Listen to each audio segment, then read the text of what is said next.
Bonjour à tous et bienvenue chez moi. Enfin plutôt chez Madame Fauché. Aujourd'hui, on pose nos valises chez cette grande dame qui prend un peu trop de place dans nos vies.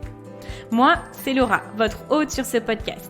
Chaque semaine, on aborde le sujet de l'argent pour le mettre au service de vos ambitions et reprendre le pouvoir sur votre vie. Alors, prêt à sortir de la fauche ? Faisons le chemin ensemble, sans pression, pas à pas, comme à la maison. Vous êtes prêts ? C'est parti. Hello à tous, je suis ravie de vous retrouver aujourd'hui pour un nouvel épisode du podcast de Madame Fauché. Alors aujourd'hui, je vais vous faire voyager un petit peu puisque je vais vous parler de ce que j'ai appris sur l'argent lorsque j'étais à l'étranger. Alors, je vais vous parler principalement de deux expériences. Une où j'ai vraiment vécu à l'étranger, c'était l'année 2017 où j'étais en Nouvelle-Zélande et j'y suis passée toute une année. Donc j'ai beaucoup appris. Vous allez le voir dans la suite. Et l'année où j'ai travaillé en Suisse. Donc j'ai pas forcément vécu en Suisse, je vivais à la frontière. Mais j'ai appris beaucoup de choses aussi. La Suisse est un pays assez similaire de la France entre guillemets parce que voilà, on a la même langue dans une partie de la Suisse. On est très proche de la culture, mais elle a ses différences. Alors que ça soit des choses qui se font dans le pays ou alors moi-même une expérience personnelle que j'ai eue dans ces pays-là qui m'a fait grandir financièrement. Ce sont des choses que j'ai envie de vous partager, donc c'est ce que je vais faire aujourd'hui. J'espère que ça vous plaira. Vous êtes prêts ? On va voyager un petit peu, c'est parti. Alors pour commencer, je vais vous parler un petit peu de ce que j'ai appris en Nouvelle-Zélande. Donc j'ai appris 4 choses principales. La Nouvelle-Zélande, ça a été un moment dans ma vie, ça a été plutôt le premier moment où j'ai dû commencer à réfléchir sur l'argent parce qu'à ce moment-là, j'étais un petit peu limitée dans mes ressources. Les premiers moments où j'ai commencé à gagner de l'argent, je vivais chez mes parents, donc ils m'aidaient quand même beaucoup dans mon quotidien. Après j'étais en alternance, mes parents m'aidaient aussi. À ce moment-là, comme je vous l'ai dit, c'était un petit peu de l'argent de poche, ce que je gagnais, j'ai eu beaucoup de chance. Et au moment de partir en Nouvelle-Zélande, des petites catastrophes sont tombées sur le petit bout du nez de Madame Fauché. J'ai dû gérer. Et c'est à ce moment-là que je me suis dit, bon Laura, il va falloir... En fait, t'as plus le choix, il faut que tu apprennes à gérer ton argent, il faut que tu commences à calculer au moins les choses. Pour vous dépeindre un petit peu la situation, cette année-là où je suis partie, c'était l'année où j'ai dû commencer à rembourser mon prêt étudiant. Donc j'avais pris un prêt étudiant de 10 000 euros. Et on est arrivé au moment où, vous savez, c'est les prêts en différé. Donc c'était cette année-là. Et je n'étais absolument pas au courant, je n'avais absolument pas anticipé ça, bien évidemment. Là, c'était vraiment la Madame Fauché... une vraie Madame Fauché, vous voyez. Donc je me suis retrouvée à avoir des retraits sur mon compte et j'ai appelé ma mère en disant « Mais qu'est-ce qui se passe, maman ? Je comprends pas. » Et elle me dit « Mais ton prêt, tu commences à le rembourser quand ?» Ah, et c'est là que j'ai compris. Donc moi, j'avais mis de côté un petit peu plus de 1 000 euros pour pouvoir vraiment profiter dans mon année, etc. Sauf que ces 1 000 euros-là, ils ont servi à rembourser mon prêt. Donc là déjà, premier coup dur, je me suis dit « Ah, donc j'allais vivre ma meilleure vie ici. » Va falloir que je vive avec ce que je gagne. Et qu'est-ce que je gagnais ? Donc j'étais nourrie, logée, donc ça c'était bien, et je gagnais l'équivalent de 500 euros par mois. Donc ça va, mais c'était quand même un budget serré, sachant que quand on va à l'étranger, on a envie de voyager, on a envie de faire des choses. En plus des dépenses qu'on a à faire pour soi, je dépensais pour tout ce qui était mes soins, mes vêtements, etc. Donc ça a été un petit peu la première prise de conscience pour moi. La première grosse claque que je me suis pris. Donc j'en arrive à la première leçon qui est de prévoir. Et oui, la politique de l'autruche ne fait pas bon ménage avec vos finances personnelles et ça, parfois, on l'apprend un petit peu à nos dépens parce qu'il y a quelque chose qui nous tombe sur la tête et on se retrouve très très embêté pour ne pas dire autre chose. Et là, on se dit mais pourquoi je n'ai pas... prévu ça, pourquoi je n'ai pas mis de côté, pourquoi. On s'en veut beaucoup et ça nous donne une mauvaise expérience avec l'argent. À chaque fois que l'argent arrive dans notre vie, c'est parce qu'on n'a pas payé ci, parce qu'on n'a pas payé ça, parce que là par exemple on a un prêt à commencer à en rembourser, c'est des mauvaises nouvelles. Donc commencer dans la vie active en assimilant que l'argent c'est égal à des mauvaises nouvelles, vous voyez un petit peu que c'est pas un très bon présage pour mon futur. Alors je ne peux que vous encourager à prévoir toutes les dépenses qui peuvent arriver, des dépenses cachées, des choses que vous n'auriez pas forcément imaginé avoir au début de l'année, mais qui peuvent vous tomber dessus. C'est pour ça que moi je vous préconise toujours du coup d'avoir une épargne sécurité. Mettez en place un livret épargne qui est là pour votre sécurité, pour les coups durs, pour toutes ces choses-là qui peuvent arriver et que vous n'avez pas forcément prévues. Donc moi je vous dis toujours de mettre 20% de vos revenus, vous mettez en place un livret épargne, dès que vous recevez vos revenus, le virement automatique est mis en place et tous les mois, vous avez de l'argent qui est mis en sécurité sans que vous n'ayez à vous en rendre compte ou même à vous en occuper. Après, vous avez simplement un automatisme à mettre en place qui est quand vous avez une action pour l'argent, lié à l'argent qui est dû soit maintenant, soit plus tard, et surtout plus tard, vous la notez dans un calendrier que vous êtes sûr que vous allez consulter peut-être dans des années. Là, typiquement pour le remboursement du prêt, j'aurais dû me mettre une date à un moment donné dans mon calendrier ou juste me dire, gardez en tête le fait que dans 3 ans, dans 4 ans, j'allais devoir commencer à rembourser mon prêt. Et là, j'aurais anticipé les choses de façon différente. Là, moi, ce que j'avais fait, c'était un gros blackout sur le sujet. Vraiment, je n'y pensais pas, je ne voulais pas l'envisager. Parce que pour moi, c'était synonyme de problème. Et même si on sait que le problème arrive dans notre vie, inconsciemment, pour s'en occuper, il faut que le problème devienne bien trop important pour qu'il soit supportable. Après, je voulais vous partager quelque chose qui était vraiment en rapport avec ma vie là-bas, c'était le fait d'acheter des expériences. Et c'est à ce moment-là que l'on se rend compte que quand on dépense notre argent de la bonne façon, on peut être heureux et on peut avoir des magnifiques souvenirs à la fin de notre année, par exemple, si on est à l'étranger.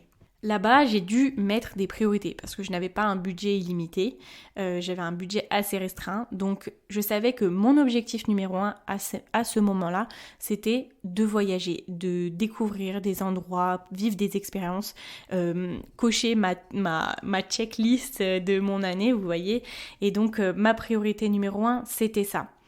Et tout l'argent que je gagnais, en grande partie, tout ce que je pouvais économiser, je l'utilisais là-dedans. Et c'est ça qui m'a fait les meilleurs souvenirs. À ce moment-là, j'ai mis vraiment de côté tout ce qui était avoir un style de fou au niveau des vêtements, aller chez le coiffeur, tout ça. Ça, c'était un petit peu en dehors de ma vie à ce moment-là parce que je voulais vraiment me focaliser sur mon premier objectif.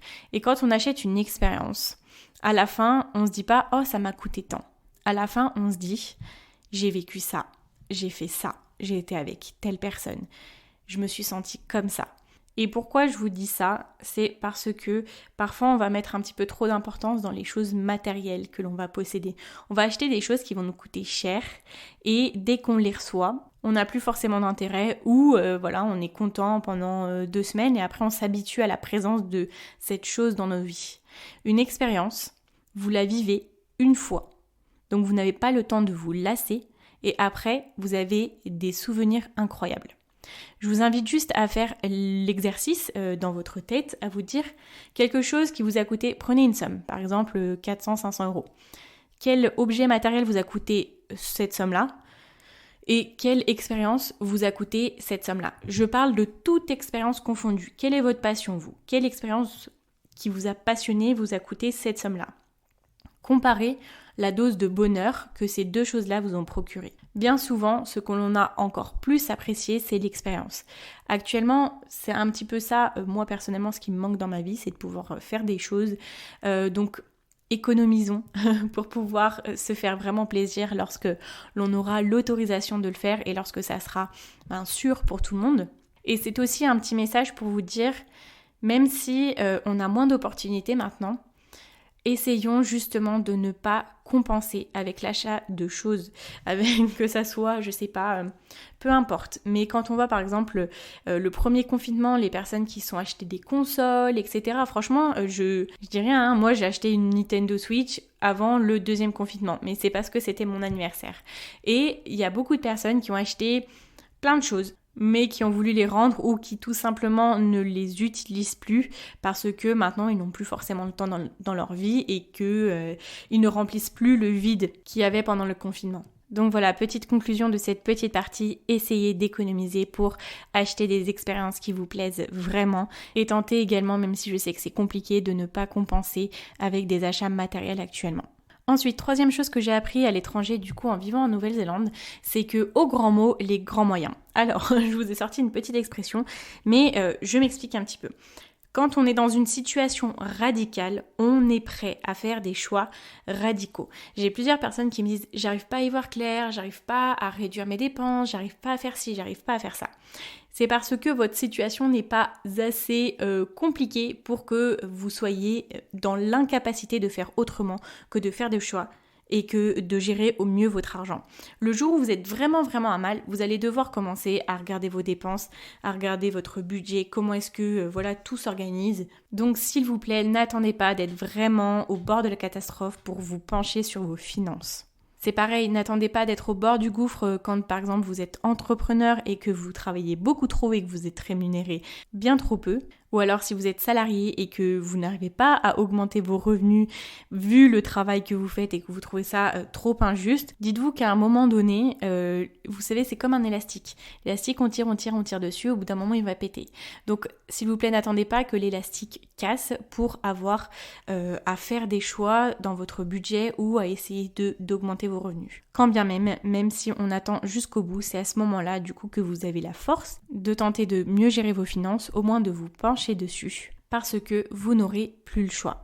Et quand on n'a plus le choix, les choix, ça fait beaucoup de mots choix, mais c'est vrai, le choix est vite fait, les priorités sont vite faites, et c'est à ce moment-là que vous vous rendez compte rapidement des petites bêtises que vous pouvez faire avec votre budget. Je vais vous donner l'exemple du premier confinement du coronavirus.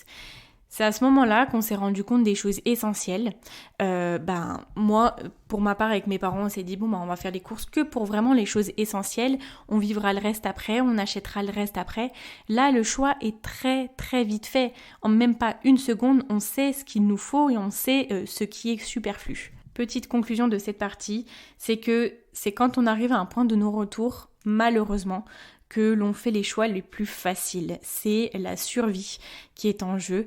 Et donc, deuxième petite conclusion, n'attendons pas d'être en mode survie, en mode pas de retour en arrière pour en arriver là, pour commencer à gérer tout ça. Parce qu'une fois de plus, vous allez assimiler le fait de vous pencher sur votre argent à un moment très douloureux de votre vie. Donc, commencez quand ça va bien. Faisons de la prévention et non de la guérison. Ensuite, quatrième chose que j'ai pu apprendre en Nouvelle-Zélande, c'est que tout n'est pas payant. Quand j'ai dû gérer au mieux mon argent et essayer de dépenser le moins possible, surtout aussi quand je voyageais, parce que voyager ça coûte cher et que même si j'arrivais à mettre de l'argent de côté, je pouvais pas tout faire quoi. Donc avec des copines, on a trouvé des moyens de voyager pour très très peu cher et de faire plein d'activités qui étaient gratuites. Et bien souvent, ce sont les meilleures. Là, bien évidemment, ce sont des choses qui sont compliquées à faire en ce moment, mais dans notre quotidien, chez nous, il y a plein de choses que l'on peut faire qui sont gratuites. Parce que parfois, on s'arrête de faire des choses en se disant « ça va coûter trop cher, j'ai pas le budget pour ça, etc. » Sauf que l'on peut avoir tendance à augmenter les prix, à les gonfler, parce que si on voit tout ce que l'on veut faire, si on met tous les prix les plus élevés, bien évidemment, là, le budget devient un petit peu trop important. Et moi, ce qui me fait de la peine, c'est quand je rencontre des personnes qui ont une passion et qui ne peuvent pas vivre cette passion-là ou qui sont obligées de se restreindre énormément à ce sujet parce qu'ils disent « ça coûte trop cher, je n'ai pas l'argent pour ça ». Alors, première chose, il est important du coup de prioriser vos dépenses. Il est important d'avoir aussi donc 10% de vos revenus alloués à vos loisirs. Ça, c'est très important parce que quand on essaye de se mettre droit dans nos baskets au niveau financier, quand on fait notre budget, etc., si on passe notre temps à nous restreindre, à mettre de côté, on va pas tenir en fait. Si tout est dans l'extrême, au bout d'un moment, vous allez craquer. Soit vous allez complètement vous braquer et vous dire « Ah moi, mettre de côté tout ça, c'est pas pour moi, je deviendrai jamais riche, c'est trop compliqué, de toute façon, ça n'arrivera à personne parce qu'on peut pas tenir sur la durée, etc. » Soit vous allez faire un achat de compensation, quelque chose sur lequel vous restreignez depuis un moment et qui vous fait vraiment envie. À un moment donné, vous allez l'acheter et peut-être que vous allez regretter. C'est un petit peu comme les rééquilibrages alimentaires où, vous voyez, quand on fait un régime drastique, on mange que des légumes, vraiment on s'affame. Au bout d'un moment, vous allez craquer, c'est obligé, tout le monde craque, c'est humain. Et c'est pareil sur le financier. Il faut avoir une juste mesure. Et justement, si vous voulez vous faire plaisir, faites-le. Si vous vous dites « Ah, ça, je veux le faire, mais ça me coûte trop cher », est-ce que vous n'avez pas des alternatives qui sont moins chères ? Par exemple, si vous voulez vous équiper dans un domaine, je sais pas, Est-ce que vous n'avez pas la possibilité d'acheter des choses de seconde main? Il y a plein de choses à faire. Pour vous donner une idée des alternatives que nous on trouvait quand on voulait voyager, mais vraiment on était pleine de ressources, je peux vous le dire. Là c'est spécifique au voyage, mais il y avait plein de personnes qui disaient oui, non, ça coûte trop cher, mais comment t'as fait pour voyager presque toutes les 2 semaines pendant 1 an? En fait c'est simple, on partait en voiture, on louait une place de parking dans un camping, on dormait dans la voiture, on s'achetait à manger, on se faisait des petits sandwichs à la va-vite, on n'allait pas tout le temps au restaurant, mais même très très rarement. On allait faire des marches et des randonnées du coup qui ne sont pas payantes. On se prenait des petits déjeuners au bord de la plage, ça a été les meilleurs moments, on a vu des dauphins dans l'eau, etc. Si on était enfermé dans un restaurant, ça, on l'aurait pas vu, on n'aurait pas vécu un moment magique comme ça. On faisait les choses très simplement et très honnêtement, c'est comme ça qu'on aimait les vivre. C'était un petit peu à l'aventure, on était tellement heureuses. Et je sais pas si je les avais vécues de la même façon, si j'avais toujours été à l'hôtel, fait les trucs payants qui sont proposés de partout, qui sont visibles sur tous les comptes Instagram, etc. Je ne pense pas que j'aurais vécu les mêmes choses. Alors parfois ça vaut le coup, même si ce sont des choses qui sont chères, d'essayer, de tenter, de faire moins cher, de trouver des solutions. N'abandonnons pas à la première impression du ça va être trop cher. Ok, on arrive à la deuxième partie du podcast où je vous parle de ce que j'ai appris en travaillant en Suisse. Alors la première chose, c'est que quand tu veux quelque chose, le mérite, l'argent vient avec le travail. Alors la Suisse, ça peut paraître un petit peu comme l'Eldorado où on gagne une énorme paye et on vit à moindre frais en France, mais ça a ses challenges et les challenges sont très importants parce que rentrer en Suisse, c'est pas si facile que ça. Au début, on est un petit peu dévalorisé sur le marché du travail par rapport à quelqu'un qui est suisse, et puis je le comprends bien évidemment. Donc les payes à 5 000, 6 000, 7 000 voire plus ne sont pas là à nous attendre bien patiemment, ils nous attendent pas en fait. Donc c'est à nous de faire nos preuves, c'est à nous de commencer peut-être avec un travail qui ne va pas forcément aller, mais du coup pour avoir comment ça s'appelle ? Le permis de travail, pardon. C'est un petit peu comme si on repartait de zéro. Et puis cette paye-là, on n'arrive pas tout de suite à l'avoir. Moi j'ai commencé avec un fixe qui était très très bas parce qu'il faut savoir qu'aussi en Suisse, il y a des entreprises qui font des postes juste pour employer des Français avec des salaires qui sont moins élevés. Donc c'est un petit peu gagnant-gagnant. L'employeur nous paye un petit peu moins, mais c'est pas grave, nous ça nous permet de pouvoir intégrer le marché du travail en Suisse de façon un petit peu plus facilitée. Donc moi ça m'a pris du temps, ça m'a pris 9 mois à avoir une vraie paye suisse. Il faut vraiment y aller à fond et là-bas on est tester très très vite. On peut aussi partir très très vite et c'est vrai que quand j'étais en France, il y avait plusieurs personnes qui me demandaient voilà tu gagnes combien, et comme j'ai pas forcément de tabou avec l'argent, je le disais et je voyais un petit peu des gros yeux, genre je comprends très très bien parce que il y a des personnes qui ont un travail depuis des années et qui gagnent pas ça. Alors à savoir que c'était en francs suisses, mais aussi il y avait quelque chose que je disais qui était important. C'est un investissement en termes de temps et il faut faire des sacrés sacrifices pour avoir cette paye-là. Pourquoi ? Moi, je faisais 1 heure de route pour aller au travail le matin et 1 heure de route pour rentrer du travail. Là-bas, on n'est pas à 35 heures, là-bas, on est à 40 voire 42 heures. La pression au travail est beaucoup plus importante parce que on doit toujours être au top, entre guillemets, sinon on peut partir très très vite. Après, il y a le coût de la vie, donc le coût de la vie au niveau des logements, au niveau des courses, etc., le transport. Donc moi, la conclusion que j'en ai fait, c'était que oui, je gagnais beaucoup mieux ma vie, mais c'était des sacrifices que j'avais dû faire et que je faisais encore chaque jour. Bien évidemment, j'aurais aimé avoir une paye comme j'avais dans ma ville d'enfance. Là, j'aurais été pleine aux as. J'aurais pu aller au travail en 5 minutes en voiture. Voilà. Ce que je me suis rendu compte, c'était que j'abandonnais un certain luxe de vie pour atteindre cette paye-là. Et toutes les personnes, les Français qui travaillent depuis des années en Suisse, moi je les admirais dans le sens où je me suis dit, c'est vraiment de gros sacrifices qu'ils font. Après, ils savent pourquoi ils les font. Et mon avis personnel, c'est que si ce rythme de vie-là nous convient, ça vaut le coup. Mais voilà, on n'a rien sans rien. Oui, c'est intéressant au niveau des payes, mais ce n'est pas gagné. Ce n'est pas facile et il faut faire des sacrifices encore une fois. Et ça, au niveau financier, on peut le transposer dans beaucoup de domaines. Les personnes qui gagnent énormément d'argent. Alors, peut-être que parfois, il y en a qui ne le méritent pas forcément, mais quand on regarde bien, je pense qu'il y a peut-être plus de 99% des personnes qui ont su faire les bons choix, qui ont peut-être eu parfois une part de chance, mais qui ont été au bon endroit au bon moment, mais qui dans tous les cas ont fourni le travail qu'il fallait au moment donné et qui ont su faire des sacrifices là où il le fallait. Donc l'argent, ça ne vient pas au bout de 2 mois, au bout de 5 mois. La richesse, c'est pas quelque chose d'immédiat, c'est pas quelque chose de rapide, c'est quelque chose qui se construit au fur et à mesure, en sachant ce que l'on veut. Encore une fois, attention, l'objectif dans une vie ne doit pas être d'avoir de l'argent, mais de savoir comment on veut utiliser cet argent, pourquoi on veut cet argent. Et c'est pour ça que c'est important d'avoir une vision qui est personnelle, votre vision à vous, pas forcément de votre business, donc ça vient en plus, mais votre vision à vous. Où est-ce que vous voulez être dans 10 ans? Où est-ce que vous voulez être dans 20 ans, dans 30 ans? Quels sont vos rêves? Qu'est-ce que vous voulez dans la vie? Et moi, ça c'est quelque chose qui est défini, ça je le sais depuis quelques mois où j'ai tout posé, je me suis dit ça c'est mes rêves. Et c'est pour ça que j'ai créé mon vision board. Et au quotidien, vous le savez sur Madame Fauché, j'évolue en ce moment énormément où je prends des décisions, où j'essaye de me créer mes propres revenus avec mon activité, avec donc Madame Fauché et une autre activité à côté. Donc ma vision de mon entreprise, de mon activité peut changer. Mais à chaque fois, je dois m'assurer à ce qu'elle convienne à ma vision personnelle, à ma vie. Et pour en revenir à ce point-là, du coup, je sais très bien que pour atteindre ce que je veux, il va falloir de gros efforts. Ça ne va pas me tomber tout cuit dans la main.